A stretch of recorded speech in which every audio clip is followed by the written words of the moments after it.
नमस्कार, खबरां दे इस बुलेटिन च तुहाडा स्वागत। मैं रजनी। पहला पेश ने 24 खबरां। प्रधानमंत्री नरेंद्र मोदी ने कहा है कि कोविड-19 महामारी तो सुचेत रहंदियां बचना भी है अते अगे वधना भी है। चौथा लॉकडाउन नवें रंग रूप वाला ते नियमां वाला होवेगा, जिस बारे 18 मई तो पहला जानकारी दी जाएगी। मोदी ने कहा कि हर देशवासी नूं अपने लोकल दे लई वोकल बनना होवेगा। 21वीं सदी भारत दी है ते इस सुपने नूं हासिल करन दा इक्को एक रस्ता देश नूं आत्मनिर्भर बनाउंदा है। आत्मनिर्भर भारत दे लई 20 लाख करोड़ रुपए दे विशेष आर्थिक पैकेज दा ऐलान कीता गया।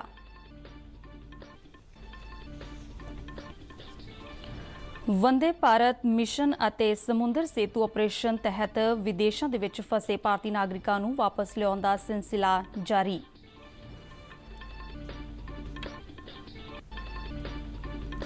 नवी दिल्ली तो कल शाम नूं 3 विशेष रेल गड्डियां बिलासपुर, डिब्रूगढ़ अते बेंगलुरु दे लई रवाना कीतियां गईयां।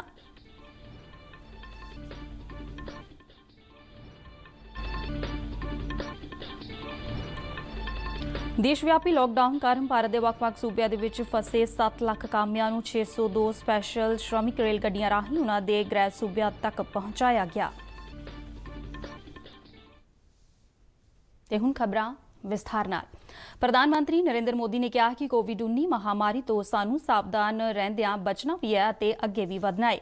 कल राष्ट्र नूं संबोधन करदियां प्रधानमंत्री ने कहा कि कोरोना वायरस ने समूचे विश्व नूं तहस नहस करके रख दिता है अते विश्व इस महामारी खिलाफ जंग विच जुटिया होया है। उन्होंने कहा कि विश्व ने अजिहा संकट कदे नहीं वेख्या है। मोदी ने कहा कि असीं समाजिक दूरी दा पालन करांगे, मास्क पहनांगे अते कम भी करांगे। उन्होंने कहा कि लॉकडाउन 4 नवे रंग रूप वाला अते नवे नियमां वाला होवेगा, जिस बारे 18 मई तो पहला जानकारी दी जाएगी। लॉकडाउन का चौथा चरण लॉकडाउन 4 पूरी तरह नए रंग रूप वाला होगा, नए नियमों वाला होगा। राज्यों से हमें जो सुझाव मिल रहे हैं उनके आधार पर लॉकडाउन 4 इससे जुड़ी जानकारी भी आपको 18 मई से पहले दी जाएगी। मोदी ने कहा कि थकना, हारना, टुटना अते बिखरना मानव नूं मंजूर नहीं है। उन्होंने कहा कि अज जदों विश्व संकट दे विच है तां सानूं अपना संकल्प होर वधेरे मजबूत करना होवेगा। आत्मनिर्भरता सानूं सुख अते संतोष देण दे नाल-नाल मजबूत भी करदी है। अज तो हर देशवासी नूं अपने लोकल दे लई वोकल बनना है। सानूं ना सिर्फ स्थानक तौर ते कीतियां गईयां वस्तां खरीदणीਆਂ ने, बल्कि उन्हां दा पूरे गर्व दे नाल प्रचार भी करना है। मोदी ने कहा कि उन्हां नूं भरोसा है कि साडा देश ये कर सकदा है। प्रधानमंत्री ने कहा कि 21वीं सदी भारत दी है अते इह साडा सुपना ही नहीं बल्कि जिम्मेवारी भी है अते इस मुकाम नूं हासिल करन दा इक्को एक रस्ता भारत नूं आत्मनिर्भर बनाउंदा है।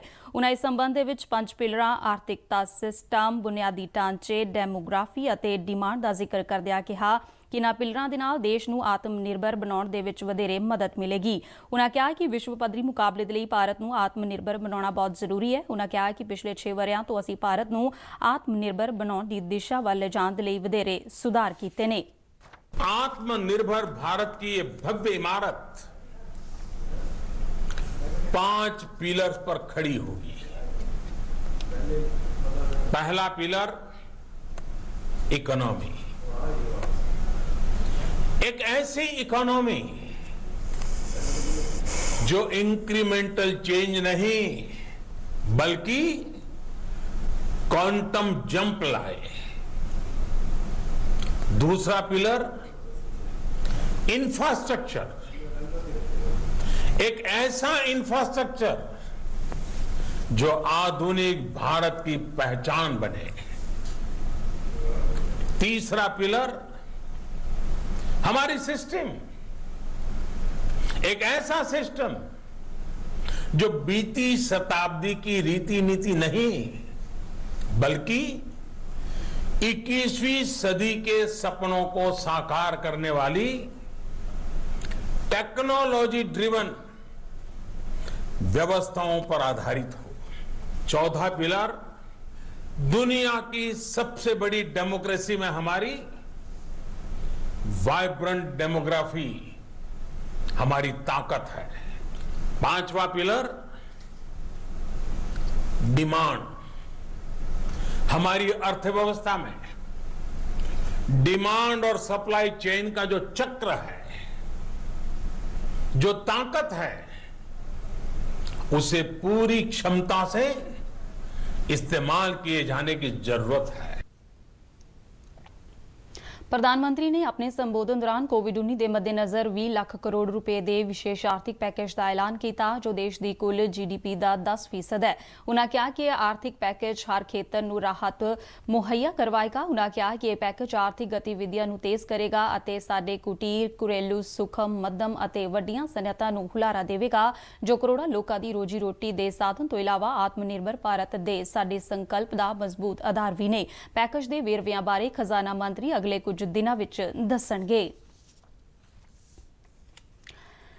ਵੰਦੇ ਭਾਰਤ ਮਿਸ਼ਨ ਤਹਿਤ ਵਿਸ਼ਵ ਦੇ ਕਈ ਦੇਸ਼ਾਂ ਵਿੱਚ ਫਸੇ ਭਾਰਤੀ ਨਾਗਰਿਕਾਂ ਨੂੰ ਵਾਪਸ ਲਿਆਉਣ ਦਾ ਸਿਲਸਿਲਾ ਲਗਾਤਾਰ ਜਾਰੀ ਹੈ। ਕੱਲ ਜੰਮੂ ਕਸ਼ਮੀਰ ਦੇ 169 ਵਿਦਿਆਰਥੀਆਂ ਨੂੰ 에ਅਰ ਇੰਡੀਆ ਦੀ ਉਡਾਨ ਰਾਹੀਂ ਢਾਕਾ ਤੋਂ ਸ਼੍ਰੀਨਗਰ ਦੇ ਕੌਮਾਂਤਰੀ ਹਵਾਈ ਅੱਡੇ ਤੇ ਲਿਆਂਦਾ ਗਿਆ। ਇਹਨਾਂ ਸਾਰਿਆਂ ਦੀ ਜਾਂਚ ਕਰਨ ਤੋਂ ਬਾਅਦ 14 ਦਿਨਾਂ ਦੇ ਲਈ ਕੁਆਰੰਟੀਨ ਦੇ ਵਿੱਚ ਰੱਖਿਆ ਗਿਆ ਹੈ। ਬੰਗਲਾਦੇਸ਼ ਤੋਂ ਸ਼੍ਰੀਨਗਰ ਲਿਆਂਦੇ ਜਾਣ ਵਾਲੇ ਵਿਦਿਆਰਥੀਆਂ ਦਾ ਇਹ ਦੂਜਾ ਗਰੁੱਪ ਸੀ। ਇਸੇ ਦੌਰਾਨ ਇੱਕ ਹੋਰ ਜਹਾਜ਼ ਰਾਹੀਂ 180 ਭਾਰਤੀ ਨਾਗਰਿਕ ਕੱਲ ਸ਼ਾਮ ਨੂੰ ਦੁਬਈ ਤੋਂ ਕਨੂਰ ਹਵਾਈ ਅੱਡੇ ਤੇ ਪਹੁੰਚ ਗਏ। ਉਧਰ ਸਮੁੰਦਰ ਸੇਤੂ ਆਪਰੇਸ਼ਨ ਤਹਿਤ 202 ਭਾਰਤੀ ਨਾਗਰਿਕਾਂ ਨੂੰ ਮਾਲਦੀਵ ਤੋਂ ਲੈ ਕੇ INS ਮੱਗਰ ਕੱਲ ਸ਼ਾਮ ਨੂੰ ਕੋਚੀਨ ਦੀ ਬੰਦਰਗਾਹ ਤੇ ਪਹੁੰਚ ਗਿਆ। ਇਹਨਾਂ ਵਿੱਚ ਕੇਰਲਾ ਦੇ 91 ਅਤੇ ਤਾਮਿਲਨਾਡੂ ਦੇ 83 ਨਾਗਰਿਕ ਵੀ ਸ਼ਾਮਲ ਨੇ। ਭਾਰਤੀ ਰੇਲਵੇ ਨੇ ਕੱਲ ਤੋਂ ਦੇਸ਼ ਦੇ 15 ਵੱਡੇ ਸ਼ਹਿਰਾਂ ਦੇ ਲਈ ਮੁਸਾਫਿਰ ਰੇਲ ਸੇਵਾਵਾਂ ਸ਼ੁਰੂ ਕਰ ਦਿੱਤੀਆਂ, ਜਿਨ੍ਹਾਂ ਵਿੱਚੋਂ 8 ਰੇਲ ਗੱਡੀਆਂ ਸ਼ੁਰੂ ਕੀਤੀਆਂ ਗਈਆਂ ਨੇ। 3 ਗੱਡੀਆਂ ਨਵੀਂ ਦਿੱਲੀ ਤੋਂ ਦੂਜੇ ਸ਼ਹਿਰਾਂ ਦੇ ਲਈ ਅਤੇ 5 ਹੋਰਨਾਂ ਸ਼ਹਿਰਾਂ ਤੋਂ ਨਵੀਂ ਦਿੱਲੀ ਦੇ ਲਈ ਚਲਾਈਆਂ ਗਈਆਂ। ਰੇਲਵੇ ਦੇ ਇੱਕ ਬੁਲਾਰੇ ਨੇ ਦੱਸਿਆ ਕਿ ਨਵੀਂ ਦਿੱਲੀ ਤੋਂ 3461 ਮੁਸਾਫਿਰ ਇਹਨਾਂ ਗੱਡੀਆਂ ਵਿੱਚ ਦੂਜੇ ਸ਼ਹਿਰਾਂ ਦੇ ਲਈ ਕੱਲ ਰਵਾਨਾ ਹੋਏ। ਇਹਨਾਂ ਵਿਸ਼ੇਸ਼ ਰੇਲ ਗੱਡੀਆਂ ਵਿੱਚ ਪਹਿਲੇ, ਦੂਜੇ ਅਤੇ ਤੀਜੇ ਦਰਜੇ ਦੇ 에ਅਰ ਕੰਡੀਸ਼ਨ ਡੱਬੇ ਹੀ ਲਗਾਏ ਗਏ ਨੇ। ਬੁਲਾਰੇ ਨੇ ਕਿਹਾ ਹੈ ਕਿ ਇਹ ਗੱਡੀਆਂ ਰੇਲਵੇ ਵੱਲੋਂ ਚਲਾਈਆਂ ਜਾ ਰਹੀਆਂ ਪ੍ਰਵਾਸੀ ਮਜ਼ਦੂਰਾਂ ਦੇ ਲਈ ਸ਼੍ਰਮਿਕ ਸਪੈਸ਼ਲ ਰੇਲ ਗੱਡੀਆਂ ਤੋਂ ਇਲਾਵਾ ਨੇ।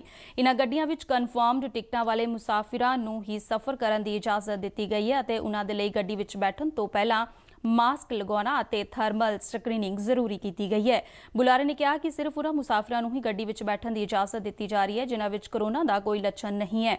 ਬੁਲਾਰੇ ਨੇ ਦੱਸਿਆ ਕਿ ਨਵੀਂ ਦਿੱਲੀ ਤੋਂ ਬਿਲਾਸਪੁਰ ਦੇ ਲਈ ਪਹਿਲੀ ਗੱਡੀ ਕੱਲ ਸ਼ਾਮ ਨੂੰ 1177 ਮੁਸਾਫਿਰਾਂ ਨੂੰ ਲੈ ਕੇ ਰਵਾਨਾ ਹੋਈ, ਜਦਕਿ ਨਵੀਂ ਦਿੱਲੀ ਡਿਬਰੂ ਵਿਸ਼ੇਸ਼ ਰੇਲ ਗੱਡੀ 1122 ਮੁਸਾਫਿਰਾਂ ਨੂੰ ਲੈ ਕੇ ਕੱਲ ਸ਼ਾਮ ਨੂੰ 4:45 ਵਜੇ ਰਵਾਨਾ ਹੋਈ ਅਤੇ ਤੀਜੀ ਗੱਡੀ ਨਵੀਂ ਦਿੱਲੀ ਬੈਂਗਲੁਰੂ ਦੇ ਲਈ ਰਵਾਨਾ ਕੀਤੀ ਗਈ। ਗ੍ਰਹਿ ਮੰਤਰਾਲਾ ਦੇ ਦਿਸ਼ਾ ਨਿਰਦੇਸ਼ਾਂ ਅਨੁਸਾਰ ਮੁਸਾਫਰਾਂ ਅਤੇ ਰੇਲ ਗੱਡੀ ਦੇ ਡਰਾਈਵਰਾਂ ਨੂੰ ਰੇਲਵੇ ਸਟੇਸ਼ਨ ਤੋਂ ਆਉਣ ਜਾਣ ਦੀ ਇਜਾਜ਼ਤ ਕਨਫਰਮ ਟਿਕਟਾਂ ਦੇ ਆਧਾਰ ਤੇ ਹੀ ਦਿੱਤੀ ਗਈ ਹੈ। ਦੇਸ਼ ਵਿਆਪੀ ਲਾਕਡਾਊਨ ਦੌਰਾਨ ਭਾਰਤ ਦੇ ਵੱਖ-ਵੱਖ ਸੂਬਿਆਂ ਦੇ ਵਿੱਚ ਫਸੇ ਆਪਣੇ ਘਰਾਂ ਨੂੰ ਜਾਣ ਦੇ ਲਈ ਬੇਚੈਨ ਕਾਮਿਆਂ ਨੂੰ ਉਹਨਾਂ ਦੇ ਗ੍ਰਹਿ ਸੂਬਿਆਂ ਤੱਕ ਪਹੁੰਚਾਉਣ ਦੇ ਲਈ 1 ਮਈ ਨੂੰ ਮਜ਼ਦੂਰ ਦਿਵਸ ਤੋਂ ਸ਼੍ਰਮਿਕ ਸਪੈਸ਼ਲ ਰੇਲ ਗੱਡੀਆਂ ਸ਼ੁਰੂ ਕੀਤੀਆਂ ਗਈਆਂ। ਇਨ੍ਹਾਂ 602 ਸ਼੍ਰਮਿਕ ਸਪੈਸ਼ਲ ਰੇਲ ਗੱਡੀਆਂ ਰਾਹੀਂ ਹੁਣ ਤੱਕ 7 ਲੱਖ ਤੋਂ ਵੱਧ ਮਜ਼ਦੂਰਾਂ ਨੂੰ ਉਹਨਾਂ ਦੇ ਘਰੇ ਪਹੁੰਚਾਇਆ ਗਿਆ ਹੈ। ਕੇਂਦਰੀ ਗ੍ਰਹਿ ਮੰਤਰਾਲੇ ਵੱਲੋਂ ਜਾਰੀ ਬਿਆਨ ਅਨੁਸਾਰ ਮਜ਼ਦੂਰਾਂ ਨੂੰ ਉਹਨਾਂ ਦੇ ਘਰਾਂ ਤੱਕ ਪਹੁੰਚਾਉਣ ਦੇ ਅਮਲ ਨੂੰ ਹੋਰ ਤੇਜ਼ ਕਰਨ ਦੇ ਲਈ ਰੇਲਵੇ ਵੱਲੋਂ ਹੁਣ ਰੋਜ਼ਾਨਾ ਆਧਾਰ ਤੇ 100 ਸ਼੍ਰਮਿਕ ਸਪੈਸ਼ਲ ਐਕਸਪ੍ਰੈਸ ਗੱਡੀਆਂ ਚਲਾਈਆਂ ਜਾਣਗੀਆਂ। ਵੱਖ-ਵੱਖ ਸੂਬਿਆਂ ਤੋਂ ਉੱਤਰ ਪ੍ਰਦੇਸ਼ ਦੇ ਲਈ 221, ਬਿਹਾਰ ਦੇ ਲਈ 117, ਮੱਧ ਪ੍ਰਦੇਸ਼ ਦੇ ਲਈ 38, ਉੜੀਸਾ ਦੇ ਲਈ 29, ਝਾਰਖੰਡ ਦੇ ਲਈ 27, ਰਾਜਸਥਾਨ ਲਈ 4, ਮਹਾਰਾਸ਼ਟਰ ਲਈ 3, तेलंगाना ਅਤੇ ਪੱਛਮ ਬੰਗਾਲ ਦੇ ਲਈ 2-2, ਆਂਧਰ ਪ੍ਰਦੇਸ਼, ਛੱਤੀਸਗੜ੍ਹ, ਹਿਮਾਚਲ ਪ੍ਰਦੇਸ਼, ਕਰਨਾਟਕ ਅਤੇ ਤਾਮਿਲਨਾਡੂ ਦੇ ਲਈ 1-1 ਸ਼੍ਰਮਿਕ ਐਕਸਪ੍ਰੈਸ ਰੇਲ ਗੱਡੀ ਚਲਾਈ ਗਈ। ਸ਼੍ਰਮਿਕ ਐਕਸਪ੍ਰੈਸ ਰੇਲ ਗੱਡੀਆਂ ਵਿੱਚ ਮੁਸਾਫਿਰਾਂ ਨੂੰ ਚੜਾਉਣ ਤੋਂ ਪਹਿਲਾਂ ਉਹਨਾਂ ਦੀ ਬਕਾਇਦਾ ਸਕਰੀਨਿੰਗ ਕੀਤੀ ਗਈ ਅਤੇ ਸਫ਼ਰ ਦੌਰਾਨ ਕਾਮਿਆਂ ਨੂੰ 3 ਟਾਈਮ ਦਾ ਭੋਜਨ ਅਤੇ ਪਾਣੀ ਵੀ ਮੁਫਤ ਮੁਹੱਈਆ ਕਰਵਾਇਆ ਗਿਆ।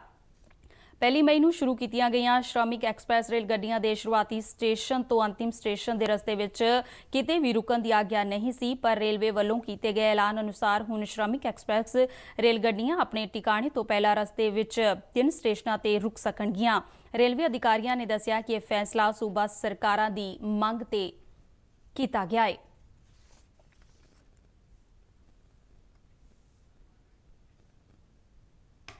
ਇਸ ਦੇ ਨਾਲ ਹੀ ਖਬਰਾਂ ਦਾ ਇਹ ਬੁਲੇਟਿਨ ਖਤਮ ਹੋਇਆ। ਦਿਓ ਇਜਾਜ਼ਤ। ਨਮਸਕਾਰ।